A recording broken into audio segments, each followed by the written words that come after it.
أصيب 3 مواطنون بجراح لدى اعتداء بلاطجة تتبع نافذين بمديرية باجل بمحافظة الحديدة لدى خروج المئات من المواطنين في مسيرات تطالب بوضع حد لنهب حقوقهم الخاصة والعامة.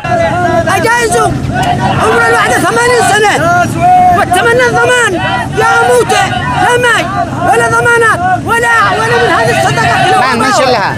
من أخذها؟ أخذها المجلس المحلي والسوي. المسيرة السلمية التي خرج فيها المواطنون من قرى عزلة عزان الضامر جابت الشوارع الرئيسية مطالبة برحيل كل من داس على كرامتهم ونهب حقوقهم طيلة الحكم العائلي البائد. أنا طالب عن عقل وعضو المجلس المحلي وعن عبد الله المهدبي يعني نقول مطالبنا وقدمنا عند 750 بيت لم يلبوا لنا أي طلب، أعطونا أوراق بدون أي فائدة. خرج هؤلاء المواطنون المسحوقة حقوقهم يطالبون بالتحقيق مع مراكز نفوذ تلاعبت بمساعدات خيرية منحت للفقراء، فإذا بالقائمين عليها يوزعونها لمناطق دون أخرى.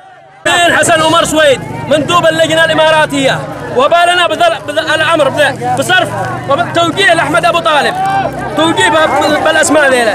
لما وصلنا لإنداء جينا نشتي منها الصرف لا وصلنا على صرف ولا حاجة لنا اليوم أسبوعين.